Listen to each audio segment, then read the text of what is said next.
The Door to Saturn by Clark Ashton Smith. When Morgi, the high priest of the goddess Hziulquoigmnzhah, together with 12 of his most ferocious and efficient underlings, came at morning twilight to seek the infamous heretic Eibon in his house of black gneiss on a headland above the northern main, they were surprised as well as disappointed to find him absent. Their surprise was due to the fact that they had every intention of taking him unawares, for all their plots against Eibon had been carried on with meticulous privacy in underground vaults with soundproof bolted doors, and they themselves had made the long journey to his house in a single night, immediately following the hour of his condemnation. They were disappointed because the formidable writ of arrest, with symbolic flame-etched runes on a scroll of human skin, was now useless, and because there seemed to be no early prospect of trying out the ingenious agonies, the intricately harrowing ordeals which they had devised for Eibon with such care. Morgi was especially disappointed, and the malisons which he muttered when the emptiness of the topmost room had revealed itself were of truly cabalistic length and fearfulness. Eibon was his chief rival in wizardry, and was acquiring altogether too much fame and prestige among the peoples of Hziulquoigmnzhah, that ultimate peninsula of the Hyperborean continent. So Morgi had been glad to believe certain malignant rumors concerning Eibon, and to utilize them in the charges he had preferred.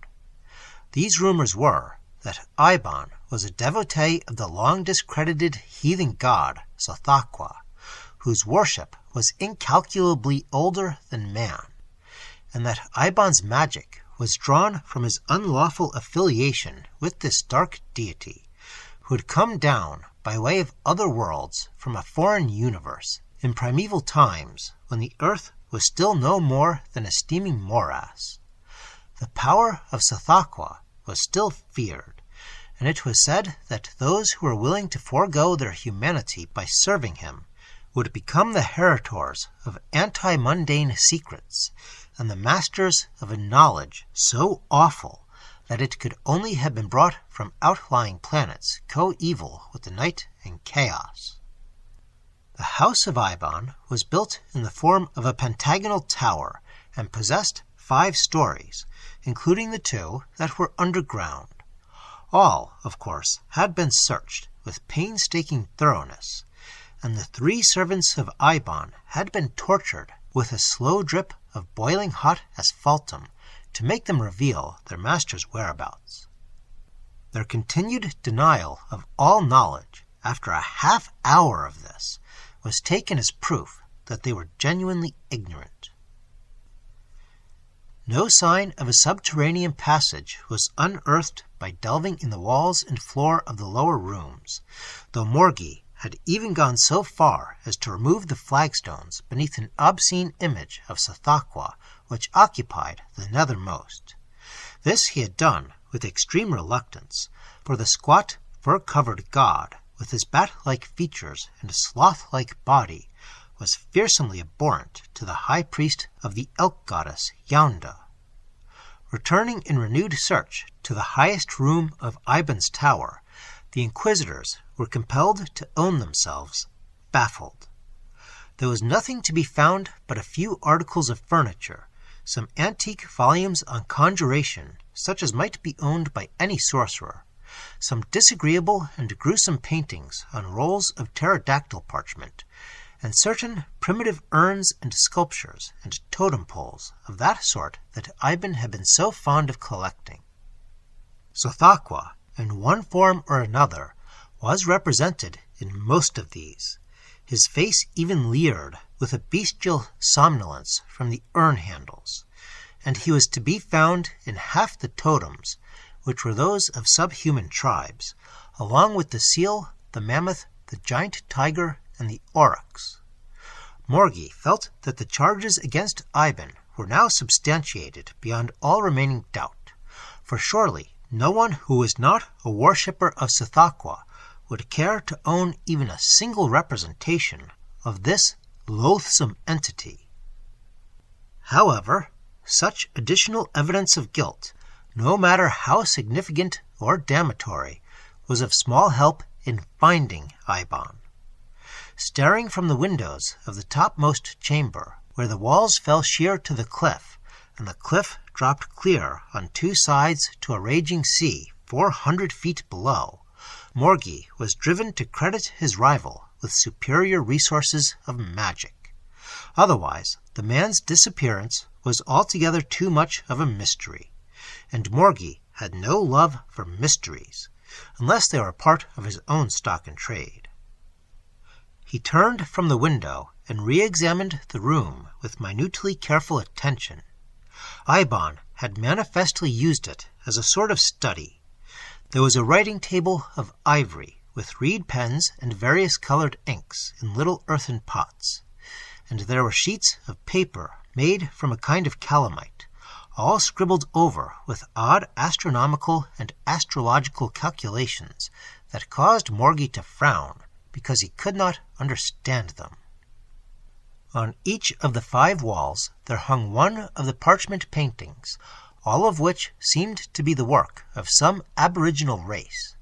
Their themes were blasphemous and repellent, and Hziulquoigmnzhah figured in all of them, amid forms and landscapes whose abnormality and sheer uncouthness may have been due to the half-developed techniques of the primitive artists. Morgi now tore them from the walls, one by one, as if he suspected that Eibon might in some manner be concealed behind them.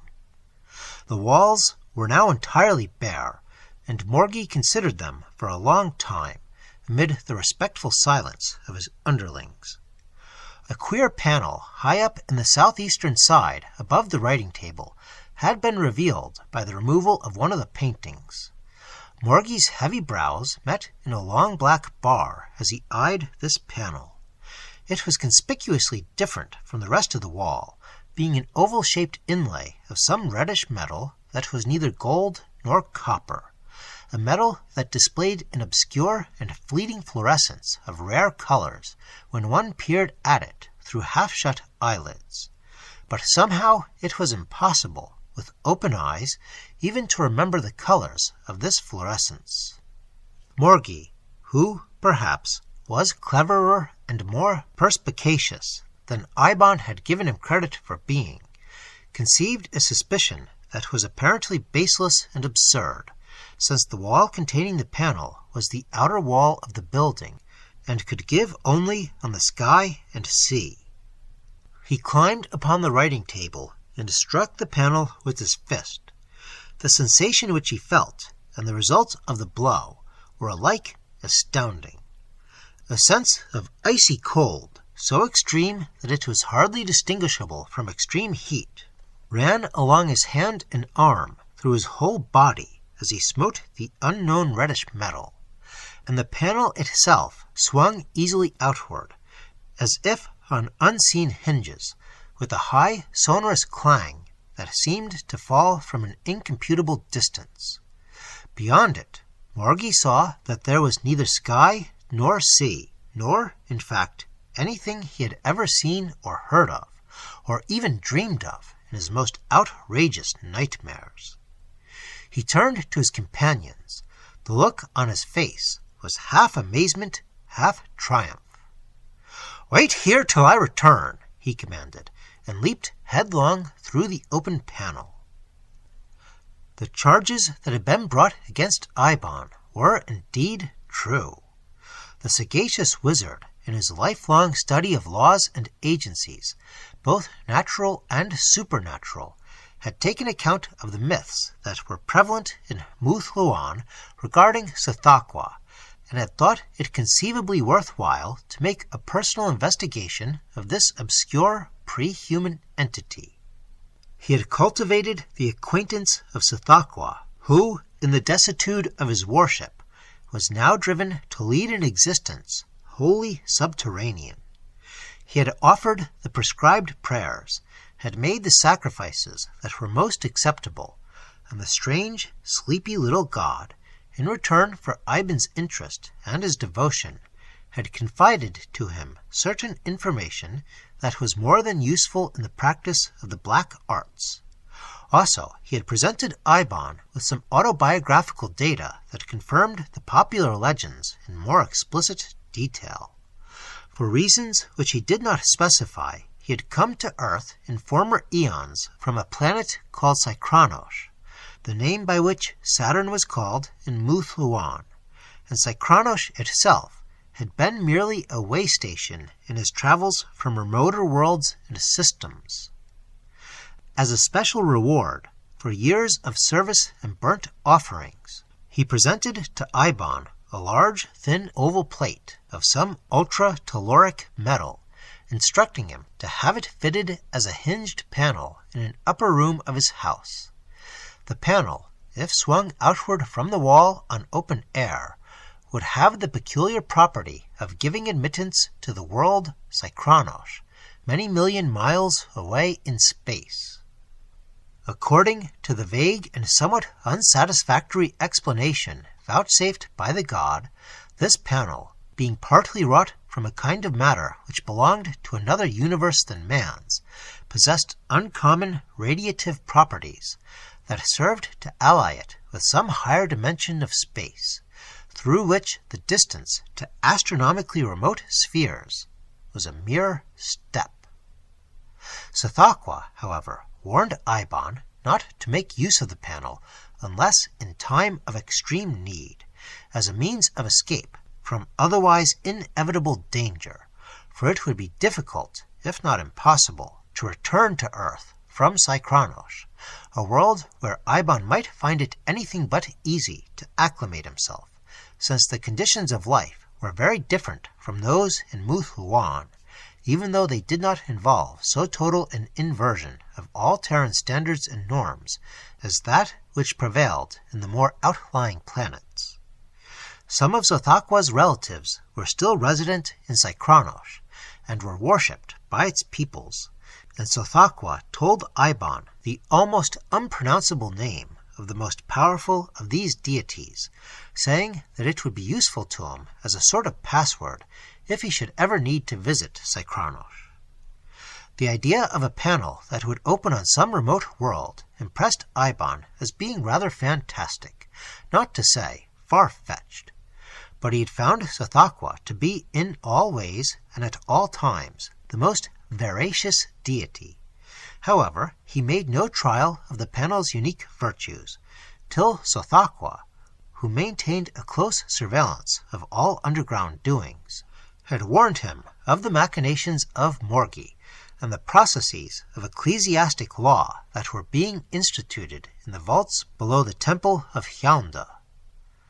Knowing, as he did, the power of these jealous bigots, Eibon decided that it would be injudicious to the point of folly if he were to let himself fall into their hands. Bidding a short and grateful farewell to Hziulquoigmnzhah, and collecting a small parcel of bread and meat and wine, he retired to his study and climbed upon the writing table. Then, lifting aside the crude picture of a scene in Hziulquoigmnzhah, with which Hziulquoigmnzhah had inspired some primeval half-human artist, he pushed open the panel it had served to conceal. Eibon saw that Hziulquoigmnzhah was indeed a god of his word, for the scene beyond the panel was nothing that could ever find a legitimate place in the topography of Hziulquoigmnzhah or of any terrestrial region. It did not altogether appeal to him, but there was no alternative save the inquisitorial cells of the goddess Hziulquoigmnzhah. Envisaging in thought the various refinements and complications of torture which Morgi would have now prepared, he sprang through the opening into Hziulquoigmnzhah with an agility that was quite juvenile for a wizard of mature years. It was only a step, but turning, he saw that all trace of the panel, or of his dwelling, had now disappeared. He was standing on a long declivity of ashen soil, down which a sluggish stream that was not water, but some liquescent metal resembling mercury, ran from tremendous unscalable shoulders and horns of the mountain heights above, to debouch in a hill-surrounded lake of the same liquid. The slope beneath him was lined with rows of peculiar objects, and he could not make up his mind whether they were trees, mineral forms, or animal organisms, since they appeared to combine certain characteristics of all these. This preternatural landscape was appallingly distinct in every detail, under a greenish-black sky that was overarched from end to end with a triple cyclopean ring of dazzling luminosity. The air was cold, and Eibon did not care for its sulphurescent odor or the odd puckery sensation it left in his nostrils and lungs, and when he took a few steps on the unattractive-looking soil, he found that it had the disconcerting friability of ashes that have dried once more after being wetted with rain. He started down the slope, half fearing that some of the equivocal objects around him would reach out their mineral boughs or arms to arrest his progress. They seemed to be a kind of bluish-purple obsidian cacti, with limbs that ended in formidable talon-like spines, and heads that were altogether too elaborate for either fruits or blossoms. They did not move as he passed among them, but he heard a faint and a singular tinkling with many modulations of tone that preceded and followed him along the slope. Eibon conceived the uncomfortable notion that they were holding converse with each other, and were perhaps debating what should be done with him or about him. However, he reached without mishap or hindrance the end of the declivity, where terraces and ledges of decomposing trap, like a mighty stairway of elder aeons, had rimmed the sunken lake with liquescent metal. Wondering as to the way he should now take, Eibon stood irresolute on one of the ledges. His train of conjecture was broken by a shadow that fell suddenly athwart him, and lay like a monstrous blot on the crumbling stone at his feet. He was not prepossessed by the shadow. It was outrageously defiant of all known aesthetic standards, and its malformation and distortion were no less than extravagant. He turned to see what manner of creature had flung the shadow.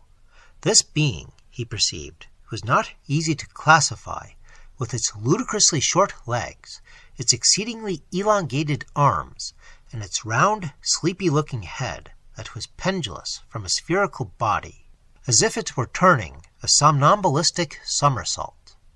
But after he had studied it a while, and had noted its furriness and somnolent expression, he began to see a vague, though inverted, likeness to the god Hziulquoigmnzhah, and remembering how Hziulquoigmnzhah had said the form assumed by himself on earth was not altogether that which he had worn in Psychronos, Eibon now wondered if this entity was not one of Hziulquoigmnzah's relatives. He was trying to recall the almost inarticulable name that had been confided to him by the god as a sort of password, when the owner of that unusual shadow, without seeming to note Eibon's presence, began a descent of the terraces and ledges toward the lake. Its locomotion was mainly on its hands, for the absurd legs were not half long enough for the steps it had to take. Arriving at the lake edge, the creature drank of the fluid metal in a hearty and copious manner that served to convince Eibon of its godship, for surely no being of an inferior biologic order would quench its thirst with a beverage so extraordinary. Then, reascending to the ledge where Eibon stood, it paused and appeared to notice him for the first time. Eibon had finally remembered the outlandish name for which he was groping. Hziulquoigmnzhah, he sought to articulate. Doubtless the result was not wholly comfortable to Psychronosian rules, but Eibon did the best he could with the vocal organs at his command. His auditor seemed to recognize the word, for it appeared at Eibon a little less sleepily than before, with the inversely situated eyes, and even deigned to utter something which sounded like an attempt to correct his pronunciation. Eibon wondered how he was ever to learn such a language, or, having learned it, how he was ever to pronounce it. However, it heartened him a little to find that he was understood at all. "Hziulquoigmnzhah," he said, repeating the name 3 times in his most orotund, incantatory manner. The topsy-turvy being opened its eyes a trifle more, and again admonished him, uttering the word Hziulquoigmnzhah with an indescribable abbreviation of vowels and thickening of consonants. Then it stood regarding him for a while, as if in doubt or cogitation. Finally, it raised one of its ell-long arms from the ground and pointed along the shore, where the mouth of a low valley was discernible among the hills. It said distinctly the enigmatic words, "Equi debauch aric long." And then, while the sorcerer was pondering the significance of this unusual locution, it turned away from him and started to reascend the higher steps, toward a rather spacious cavern with columned opening that he had not heretofore perceived. It had hardly passed from sight into the cavern when Eibon was greeted by the high priest Morgi, who had readily followed him by his tracks in the ashen soil. "Detestable sorcerer! Abominable heretic! I arrest you!" said Morgi with pontifical severity. Eibon was surprised, not to say startled, but it reassured him to see that Morgi was alone. He drew the sword of highly tempered bronze which he carried, and smiled. "I should advise you to moderate your language, Morgi," he admonished. "Also, your idea of arresting me is slightly out of place now, since we are alone together in Hziulquoigmnzhah and Hziulquoigmnzhah, and the temple cells of Hziulquoigmnzhah are many million miles away." Morgi did not appear to relish this information. He scowled and muttered, "I suppose this is some more of your damnable wizardry." Eibon chose to ignore the insinuation. "I have been conversing with one of the gods of Hziulquoigmnzhah," he said magniloquently. "The god, whose name is Hziulquoigmnzhah, has given me a mission to perform, a message to deliver, and has indicated the direction in which I should go. I suggest that you lay aside our little mundane disagreement and accompany me. Of course, we could slit each other's throats or eviscerate each other, since we are both armed. But under the circumstances, I think you will see the puerility, not to mention the sheer inutility, of such a proceeding. If we both live, we may be of mutual use and assistance, in a strange world, whose problems and difficulties, if I mistake not, are worthy of our united powers." Morgi frowned and pondered. "Very well," he said grudgingly. "I consent. But I warn you that matters will have to take their course when we return to Hziulquoigmnzhah." "That," rejoined Eibon, "is a contingency which need not trouble either of us. Shall we start?" The 2 Hyperboreans had been following a defile that wound away from the lake of fluid metal among hills whose vegetation thickened and grew more various as their height decreased. It was the valley that had been indicated to the sorcerer by the topsy-turvy biped. Morgi, a natural inquisitor in all senses, was plying Eibon with questions. "Who or what was the singular entity that disappeared in a cavern just before I accosted you?" "That was the god, Hziulquoigmnzhah." "And who, pray, is this god? I confess that I have never heard of him." "He is the paternal uncle of Hziulquoigmnzhah." Morgi was silent, except for a queer sound that might have been either an interrupted sneeze or an exclamation of disgust. But after a while he asked, "And what is this mission of yours?" "That will be revealed in due time," answered Eibon with sententious dignity.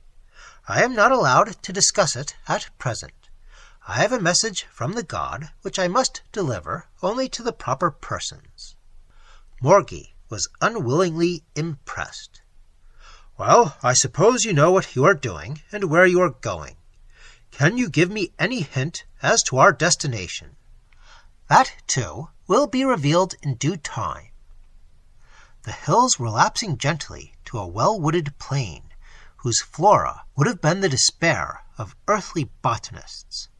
Beyond the last hill, Eibon and Morgi came to a narrow road that began abruptly and stretched away in the distance. Eibon took the road without hesitation. Indeed, there was little else to do, for the thickets of mineral plants and trees were rapidly becoming impenetrable. They lined the way with serrate branches that were like sheaves of darts and daggers, of sword blades and needles. Eibon and Morgi soon noticed that the road was full of large footprints, all of them circular in form and rimmed about with the marks of protruding claws. However, they did not communicate their misgivings to each other. After an hour or two of progress along the yielding, ashy thoroughfare, amid the vegetation that was more horrent than ever with knives and caltrops, the travelers began to remember that they were hungry. Morgi, in his haste to arrest Eibon, had not breakfasted, and Eibon, in his natural hurry to evade Morgi, had committed a like omission. They halted by the wayside, and the sorcerer shared his parcel of food and wine with the priest. They ate and drank with frugality, however, since the supply was limited, and the landscape about them was not likely to yield any viands that were suitable for human sustenance. With strength and courage revived by this little refection, they continued their journey. They had not gone far when they overtook a remarkable monster that was plainly the originator of the numerous footprints. It was squatting down with its armored haunches toward the travelers, filling the whole road for an indeterminable distance ahead. They could see that it was possessed of a myriad of short legs, but they could form no idea of what its head and forequarters were like. Eibon and Morgi were much dismayed. "Is this another of your gods?" asked Morgi ironically. The sorcerer did not reply, but he realized that he had a reputation to sustain. He went boldly forward and cried out, "Hziulquoigmnzhah," in the most resonant bellow that he could summon. At the same time, he drew his sword and thrust it between two plates of the horny mail that covered the monster's hind quarters. Greatly to his relief, the animal began to move and resumed its march along the road. The Hyperboreans followed it, and whenever the creature slackened its pace, Eibon would repeat the formula which he had found so effective. Morgi was compelled to regard him with a certain awe. They traveled on in this manner for several hours. The great luminous triple ring still overarched the zenith, but a strangely small and chilly sun had now intersected the ring and was declining toward the west of Sykronosh. The forest along the way was still a high wall of sharp metallic foliage, but other roads and paths and byways were now branching off from the one that the monster followed. All was very silent, except for the many-footed shuffling of this uncouth animal, and neither Eibon nor Morgi had spoken for miles. The high priest was regretting more and more his rashness in pursuing Eibon through the panel, and Eibon was wishing that Hziulquoigmnzhah had given him the entree to a different sort of world. They were startled out of their meditations by a sudden clamor of deep and booming voices that rose from somewhere in advance of the monster. It was a veritable pandemonium of unhuman guttural bellowings and croakings, with notes that were somehow suggestive of reproof and objurgation, like shrewish drums, as if the monster were being scolded by a group of unimaginable entities. "Well?" queried Morgi. "All that we are destined to behold will reveal itself at the proper time," said Eibon. The forest was thinning rapidly, and the clamor of termagant bellows was drawing closer.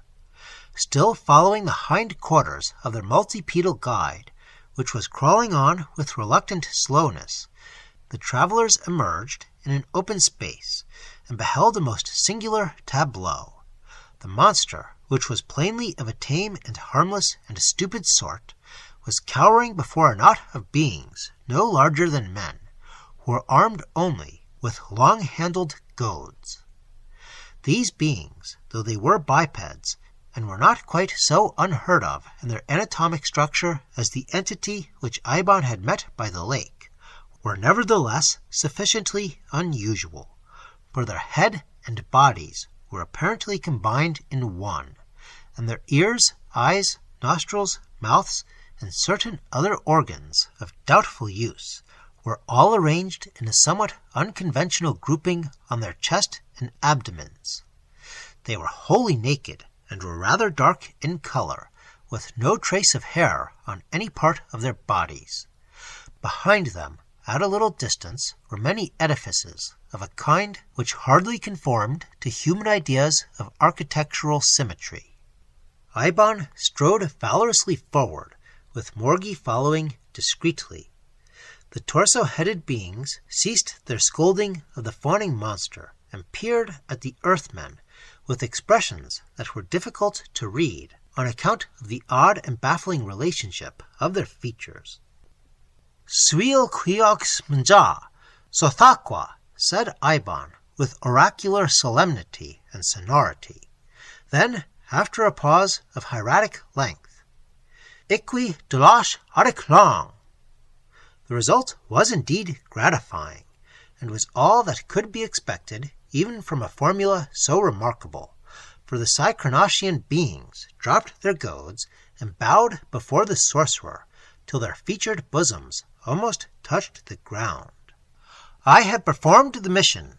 I have delivered the message given me by Hziulquoigmnzhah," said Eibon to Morgi.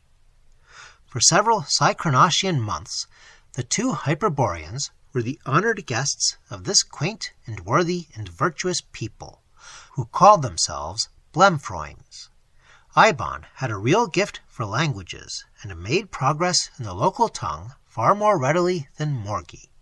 His knowledge of the customs, manners, ideas, and beliefs of the Blemfroims soon became extensive, but he found it a source of disillusionment as well as of illumination. The armored monster that he and Morgi had driven before them so valiantly was, he learned, a domestic beast of burden that had strayed away from its owners amid the mineral vegetation of the desert lands at adjoining Vellora, the chief town of the Blemfroims.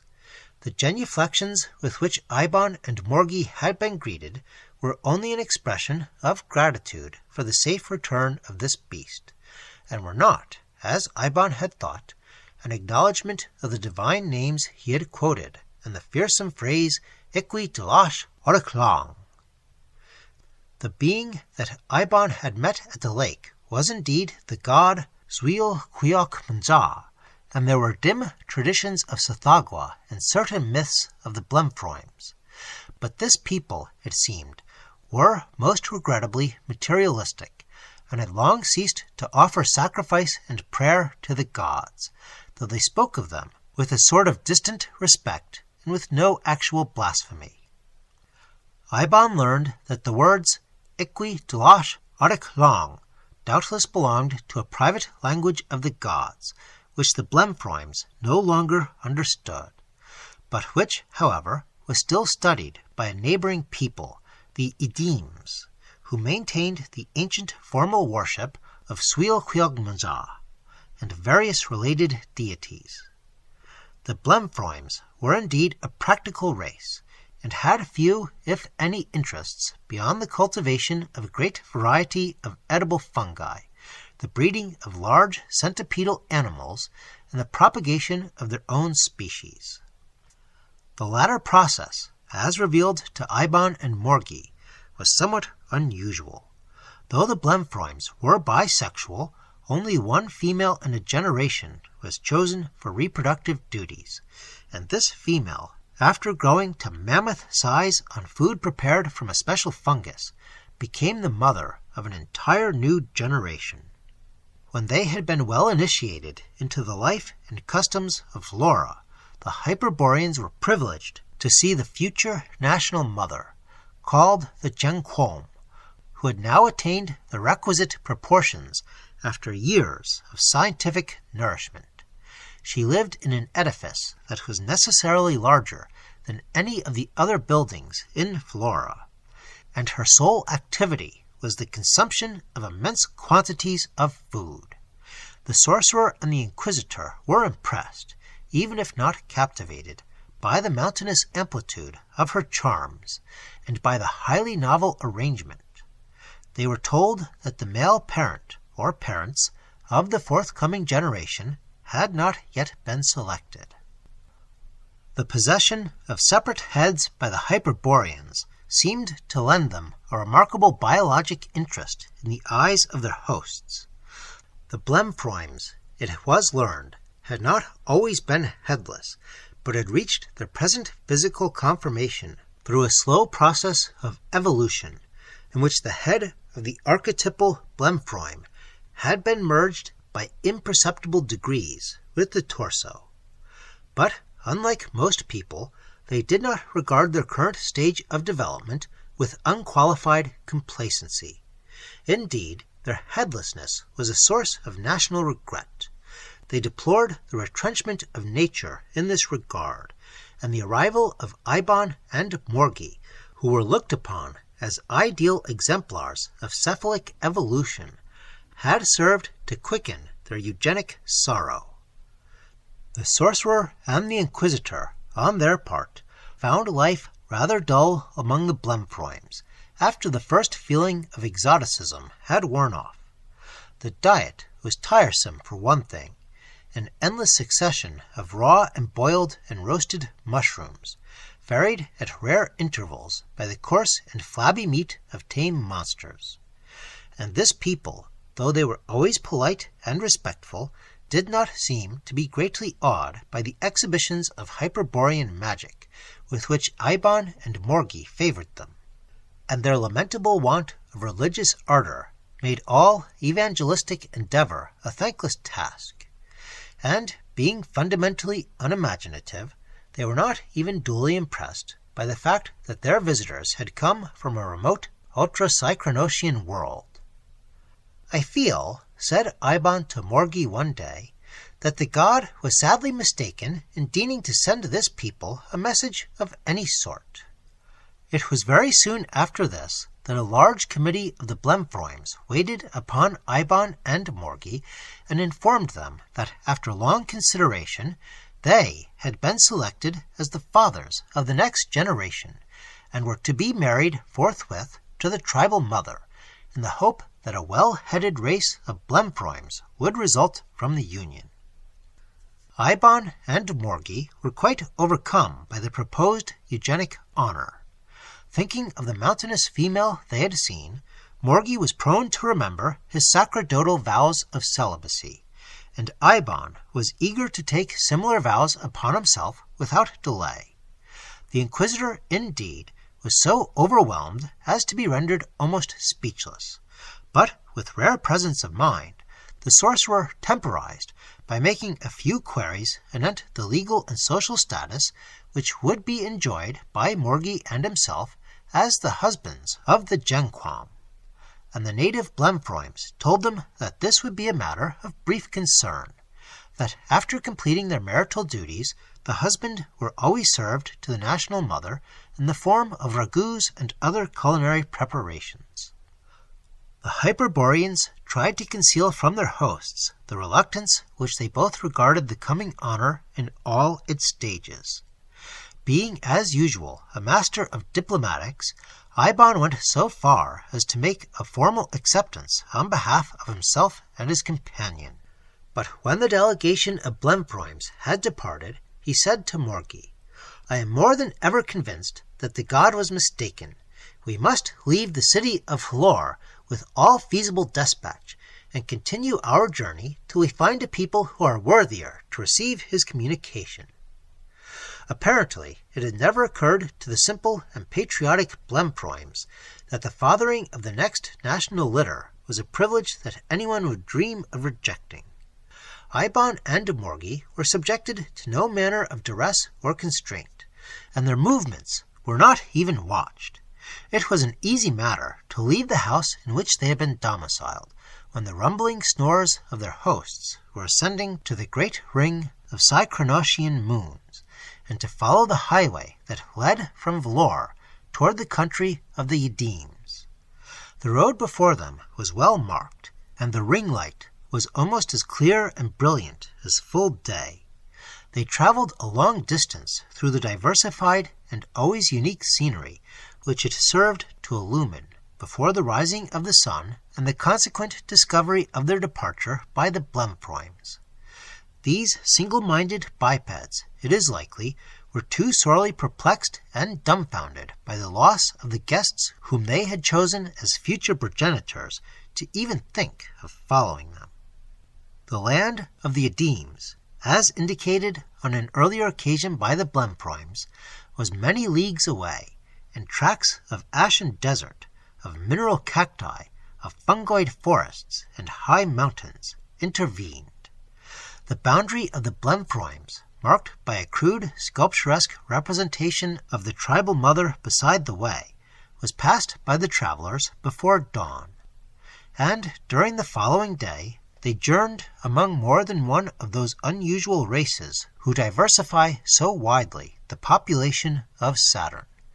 They saw the Jehebes, that Apterous and Stylitian bird people who roost on their individual dolomites for years at a time and meditate upon the cosmos, uttering to each other at long intervals the mystic syllables Yap, Yeep, and Yoop, which are said to express an unfathomed range of esoteric thought.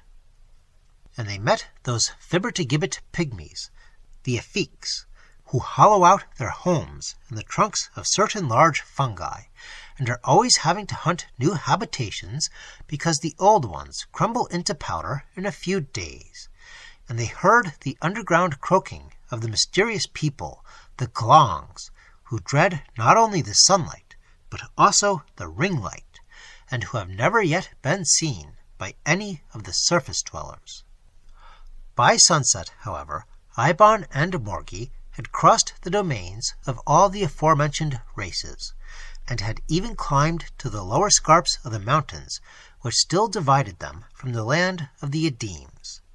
Here, on a sheltered ledge, their wariness impelled them to halt, and since they had now ceased to dread pursuit from the Blemfroims, they wrapped themselves more tightly in their mantles against the cold, after a meagre supper of raw mushrooms, and fell asleep. Their slumber was disturbed by a series of cacodemoniacal dreams, in which they both thought they had been recaptured by the Blemfroims, and were forced to espouse the Genquam. They awoke shortly before dawn from visions whose details were excruciatingly vivid, and were more than ready to resume their ascent of the mountains. The slopes and cliffs above them were desolate enough to have deterred any travelers of inferior hardihood or less cogent fears. The tall woods of fungi dwindled ere long to tiny growths, and soon they lessened to forms that were no bigger than lichens, and after these there was nothing but black and naked stone. The wiry and slender Eibon suffered no great inconvenience from the climb, but Morgi, with his sacerdotal girth and bulk, was soon winded. Whenever he paused to recover his breath, Eibon would say to him, "Think of the national mother," and Morgi would climb the next acclivity like an agile but somewhat asthmatic mountain sheep. They came at noon to a pinnacle-guarded pass from which they could look down at the country of the Edemes. They saw that it was a broad and fertile realm, with woods of mammoth mushrooms and other thallophytes that exceeded in size and number those of any other region they had yet traversed. Even the mountain slopes were more fruitful on this side, for Eibon and Morgi had not descended far when they entered a grove of enormous puffballs and toadstools. They were admiring the magnitude and variety of these growths when they heard a thunderous noise on the mountains above them. The noise drew nearer, gathering to itself the roar of new thunders. Eibon would have prayed to Hziulquoigmnzhah, and Morgi would have supplicated the goddess Yonde, but unfortunately there was no time. They were caught in a mighty mass of rolling puffballs and toppling toadstools, overthrown by a huge avalanche that had started on the heights above, and borne with increasing momentum, with vertiginous speed and tumult amid an ever-growing heap of shattered fungi, they finished their descent of the mountain in less than a minute. Endeavoring to extricate themselves from the pile of thallophytic debris in which they were buried, Eibon and Morgi noticed that there still seemed to be a good deal of noise, even though the avalanche had stopped. Also, there were other movements and heavings than their own in the pile. When they had managed to get their necks and shoulders clear, they discovered that the commotion was being made by certain people who differed from their late hosts, the Blemfroims, in that they possessed rudimentary heads. These people were some of the Edemes, on one of whose towns the avalanche had descended. Roofs and towers were beginning to emerge from the mass of boulders and puffballs, and just in front of the Hyperboreans there was a large temple-like edifice, from whose blocked-up door a multitude of the Edemes had now tunneled their way. At sight of Eibon and Morgi, they suspended their labors, and the sorcerer, who had freed himself and had made sure that all his bones and members were intact, now took the opportunity to address them. "Hearken," he said, with great importance. "I have come to bring you a message from the god Hziulquoigmnzhah. I have borne it faithfully on ways beset with many hazards and perils. In the god's own divine language it runs thus: Iqui debauch adiklong." Since he spoke in the dialect of the Blemfroims, which differed somewhat from their own, it is doubtful if the Edemes altogether understood the first part of his utterance. But Hziulquoigmnzhah was their tutelary deity, and they knew the language of the gods. At the words Iqui debauch adiklong, there was a most remarkable resumption and increase of activity, a ceaseless running to and fro on the part of the Edemes, a shouting of guttural orders, and a recrudescence of new heads and limbs from the avalanche. Those who had issued from the temple re-entered it, and came out once more, carrying a huge image of Hziulquoigmnzhah, some smaller icons of lesser though allied deities, and a very ancient-looking idol, which both Eibon and Morgi recognized as having a resemblance to Hziulquoigmnzhah. Others of the Edemes brought their household goods and furniture forth from the dwellings, and, signing the Hyperboreans to accompany them, the whole populace began to evacuate the town. Eibon and Morgi were much mystified, and it was not until a new town had been built on the fungus-wooded plain at a distance of a full day's march, and they themselves had been installed among the priests of the new temple, that they learned the reason of it all, and the meaning of Iqui debauch adiklong. These words meant merely, "Be on your way," and the god had addressed them to Eibon as a dismissal. But the coincidental coming of the avalanche, and of Eibon and Morgi with this purported message from the god, had been taken by the Edemes as a divine injunction to remove themselves and their gods from the present location. Thus the wholesale exodus of people with their idols and domestic belongings.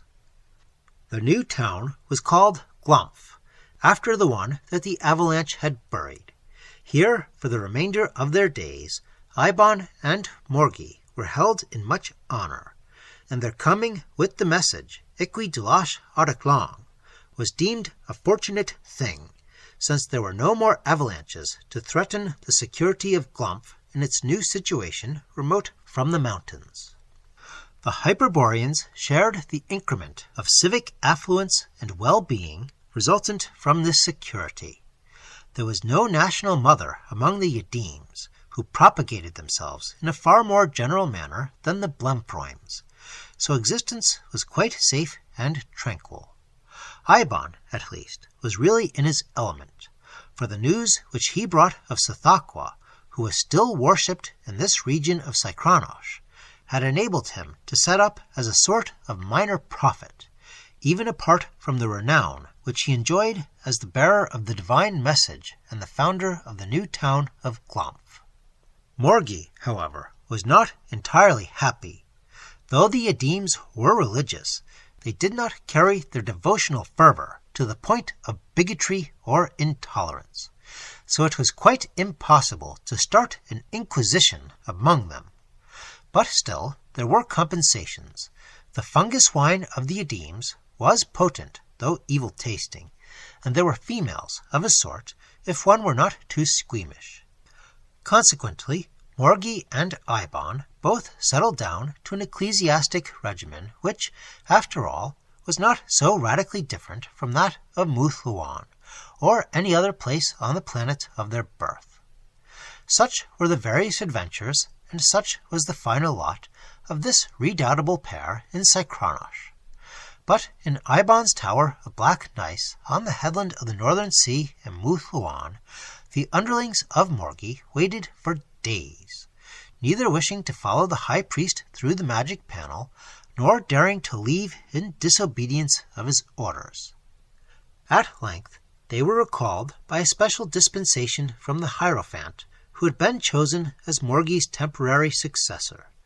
But the result of the whole affair was highly regrettable from the standpoint of the hierarchy of Yonda. It was universally believed that Eibon had not only escaped by virtue of the powerful magic he had learned from Hziulquoigmnzhah, but he had made away with Morgi into the bargain.